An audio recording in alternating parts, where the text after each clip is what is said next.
महाराष्ट्रामध्ये वेगवेगळ्या पालेभाज्यांचे कढीगोळे खाल्ले जातात. त्यात हिवाळ्यात शरीराला ऊब देणारे गावरान चाकवतचे कढीगोळे म्हणजे खूपच भारी. चाकवत ही खूपच चवदार व आरोग्यदायी असते. स्वच्छ धुवून बारीक चिरून घेतलेलं चाकवत कढीगोळ्यांसाठी आलं लसूण हिरवी मिरची जिरं सोप मिक्सरला वाटून घेतलं. गोळे बनवण्यासाठी तुम्ही जाडसर दळलेलं चणा डाळीचं पीठ वापरू शकता. मी इथे चकलीचं भाजणीचं पीठ वापरलेलं आहे.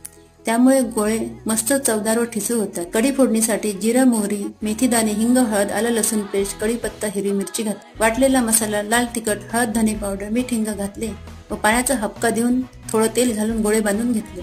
कढी उकळी आल्यावर बांधून घेतलेले गोळे त्यात सोडले. गोळे शिजल्यावर हिरवी मिरची हिंग हळद घालून खमंग तडका दिला. या हिवाळ्यामध्ये असे वेगळ्या प्रकारचे चाकवतचे कढीगोळे नक्की करून बघा. खूपच चवदार लागतात.